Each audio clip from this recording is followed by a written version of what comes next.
नमस्कार, स्वागत है आप सभी का। मैं हूं राधेश्याम बैरागी। आज के इस लेक्चर में 1917 की रूसी क्रांति का अध्ययन कर रहे थे, जिसमें रूसी क्रांति के परिणाम पर आज हम चर्चा करेंगे। 20वीं शताब्दी के दूसरे दशक में सफल बोल्शेविक क्रांति के फलस्वरूप तत्कालीन और दूरगामी प्रभाव हुए। तत्कालीन प्रभाव के अंतर्गत रूस में निरंकुश शासन की समाप्ति हो गई और कुलीन तथा चर्च की सत्ता का अंत हो गया। साथ ही इस क्रांति के फलस्वरूप रूस में संसार की प्रथम समाजवादी सरकार की स्थापना हुई और इस प्रकार जार का साम्राज्य सोवियत समाजवादी गणराज्यों के संघ के रूप में परिवर्तित हो गया। 1917 ईस्वी को रूसी क्रांति एक महत्वपूर्ण घटना थी। प्रभाव की दृष्टि से इसका दायरा सिर्फ रूस तक ही सीमित नहीं था, वरन क्रांति का प्रभाव वैश्विक था। इस क्रांति ने रूस में रोमानोव राजवंश की जारशाही सत्ता का सदा के लिए अंत कर दिया। साथ ही किसान मजदूरों के नेतृत्व में समाजवादी शासन स्थापित किया। इतना ही नहीं, वैश्विक दृष्टि से देखें तो हम कह सकते हैं कि इस क्रांति की सफलता ने यूरोप में जो राजनीतिक चेतना उत्पन्न की, उससे राजतंत्र विरोधी स्वर और अधिक प्रबल हो गए।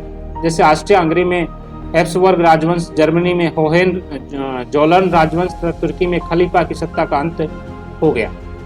वहीं यद्यपि प्रथम विश्व युद्ध की क्रांति का तत्कालीन कारण सिद्ध हुआ, यह इस युद्ध से पूर्व रूस राजनीतिक और आर्थिक दृष्टि से खोखलेपन से ग्रसित था। फिर भी प्रथम विश्व युद्ध के क्रम में रूस में व्यापक अर्थव्यवस्था और अराजकता वाली स्थिति से जनमानस बेहाल हो गया।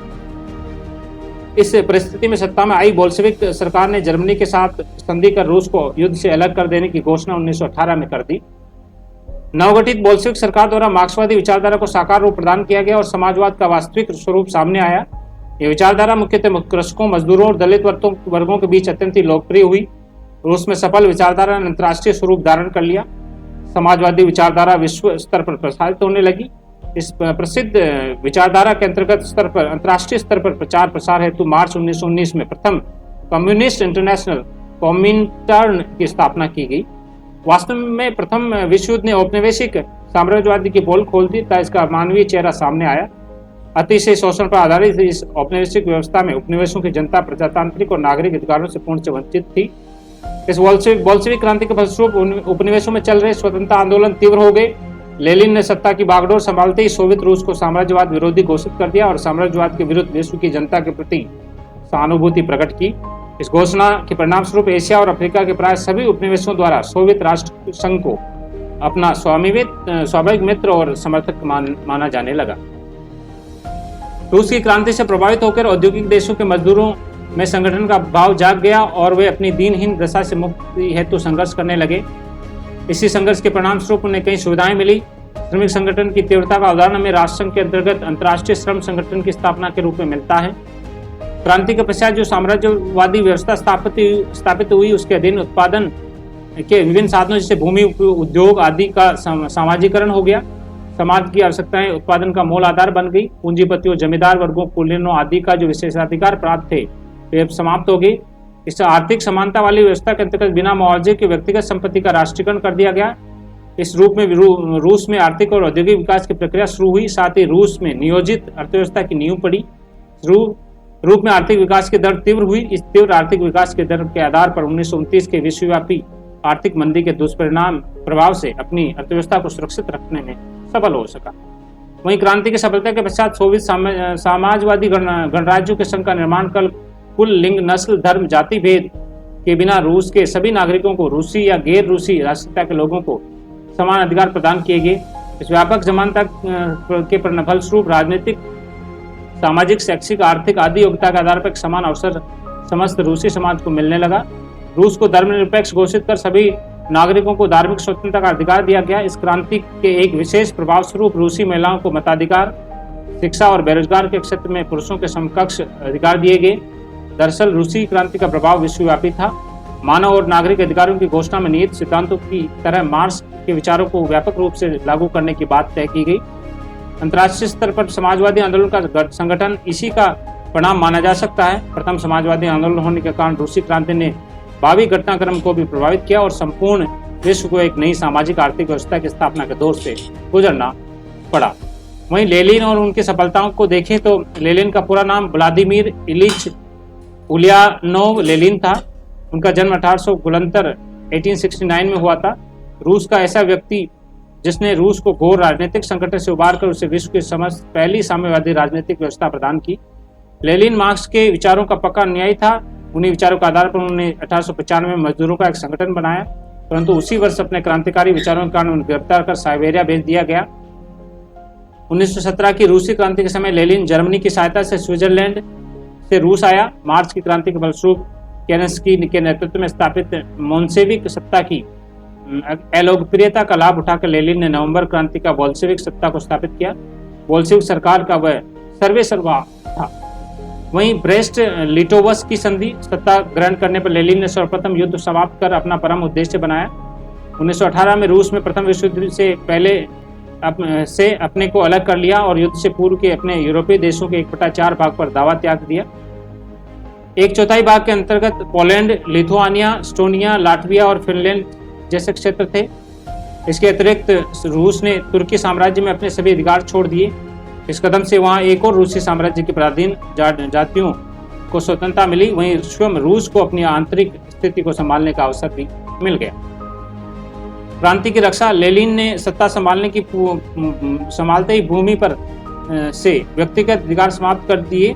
किसानों को बिना कर दिए ही खेत जोतने का अधिकार दे दिया। इसके अलावा मजदूरों ने बड़े बड़े उद्योगों का प्रबंधन अपने हाथों में संभाल लिया।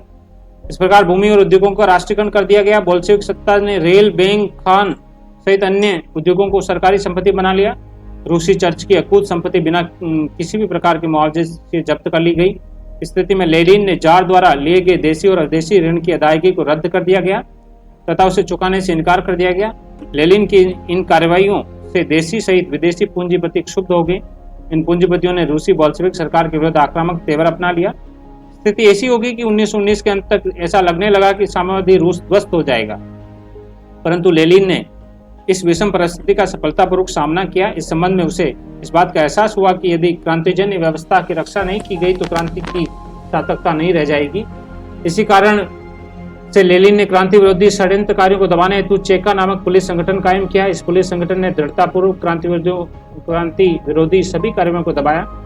यद्यपि 1917 की बोल्शेविक क्रांति अपने शुरुआती समय में अहिंसक थी, परंतु क्रांति के बाद सामाजिक, राजनीतिक और आर्थिक परिवर्तनों से होने वाले उपद्रवों को शांत करने के लिए क्रांति को हिंसक होना पड़ा। 1918 से 1922 के बीच हजारों व्यक्तियों को क्रांति विरोधी कहकर मार डाला गया। क्रांति विरोधी आंतरिक तत्वों को काबू में करने के बाद लेनिन बाहरी शत्रुओं को नियंत्रण में लाने को प्रयत्नशील हुआ। इसके लिए ट्राटस्की और स्टालिन को सीमाओं पर युद्ध के लिए भेजा गया, जिससे आक्रमणकारी राष्ट्रों ने अपने नाकाबंदी हटा दी और अंततः 1924 तक इटली, जर्मनी और इंग्लैंड ने बाध्य होकर बोल्शेविक सरकार को मान्यता दे दी।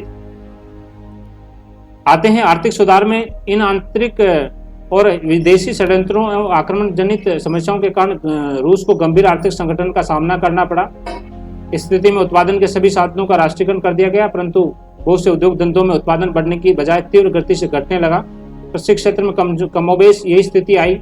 इसी परिप्रेक्ष्य में 1921 में लेनिन ने नई आर्थिक नीति जारी की जो नैप NEP कहलाई। इस नीति की एक प्रमुख विशेषता यह थी कि इसके अंतर्गत छोटे छोटे उद्योगों में पूंजीपतियों द्वारा 15-20 मजदूरों की सहायता से व्यक्तिगत रूप से काम करवाया जा सकता था। इस नीति के तहत किसानों और पूंजीपतियों को निजी संपत्ति रखने और उसमें बढ़ोतरी करने की सुविधा मिली। इन प्रयत्नों से उत्पादन में वृद्धि हुई और आर्थिक संगठन के रूप में उत्पन्न गंभीर समस्याओं का सफलतापूर्वक सामना किया गया। यह प्रयास महज किया जा सका, परंतु यह प्रयास महज क्षणिक था। जब गंभीर आर्थिक संकट पर काबू पा लिया गया तो उक्त नीति को संशोधित कर मध्यम श्रेणी के पूंजीपतियों और किसानों के उत्पादन साधनों पर पुनः सरकार नियंत्रण कर लिया गया। वहीं विद्युतीकरण। वास्तव में रूस में औद्योगिक महत्ता को रेखांकित करते हुए लेनिन ने औद्योगिक विकास के लिए रूस के विद्युतीकरण पर विशेष ध्यान दिया। ये विद्युतीकरण को समाजवाद का ही पर्याय माना जा सकता है। लेनिन ने बांधों का निर्माण कर विद्युत उत्पादन को यथेष्ट रूप से प्रोत्साहित किया। वहीं सामाजिक सुधार में लेनिन का एक अन्य महत्वपूर्ण कार्य सामाजिक और सांस्कृतिक समस्याओं के समाधान हेतु यथेष्ट प्रयास करना भी था। परंपरागत रूप से रूसी समाज में महिलाओं की स्थिति पराधीनता वाली थी। नए संविधान के तहत महिलाओं को पुरुषों के समान अधिकार प्रदान किए गए तथा देश के आर्थिक जीवन में उन्हें भाग लेने का पूर्ण अवसर प्रदान किया गया। इतना ही नहीं, चर्च की उपमंडुकता, रूढ़िवादिता और अंधविश्वास पर अंकुश लगाकर उनकी जादगी को नियंत्रित किया गया। वहीं संविधान निर्माण की बात करें तो लेनिन का महत्वपूर्ण योगदान रूस के लिए एक सर्वसम्मत संविधान का निर्माण करना भी था, क्योंकि नई राजनीतिक व्यवस्था के लिए एक संविधान की आवश्यकता महसूस की गई। 1918 में सोवियत राष्ट्रीय कांग्रेस ने रूस का एक संविधान तैयार किया। अमेरिका तथा फ्रांसीसी क्रांति के समान ही यहाँ के संविधान में भी मौलिक अधिकारों की घोषणा की गई। इस प्रसिद्ध घोषणा में ये बात स्पष्ट रूप से शामिल की थी कि प्रत्येक मनुष्य को काम करने का अधिकार है और ऐसा वातावरण बनाने का वचन दिया गया जिसमें यह अधिकार कारगर हो सके। ये एक ऐसा अधिकार था जिसे अब तक किसी देश के संविधान में समावेशित नहीं किया गया था। इस नए संविधान के तहत लोगों को विचार और अभिव्यक्ति, प्रेस आदि की स्वतंत्रता दी गई। स्वतंत्रता उसी सीमा तक सीमित थी जहां तक रूस की समाजवादी व्यवस्था पर इससे कोई खतरा न हो। इसके अलावा सभी रूसी जातियों को आत्मनिर्णय का अधिकार, अर्थात सभी वे चाहें तो संघ में शामिल हो जाएं या संघ से हट जाएं का विकल्प दिया गया। सर्वोच्च विधान निर्मात्री संस्था सोवियत कांग्रेस के हाथों सौंप दी गई। इस प्रकार रूसी क्रांति के इन परिणामों के साथ लेनिन और उनकी सफलताओं के बारे में हम लोगों ने विस्तृत चर्चा की। आज के इस लेक्चर में इतना ही। कल फिर हाजिर होंगे नए लेक्चर के साथ। तब तक के लिए नमस्कार। आपका दिन शुभ।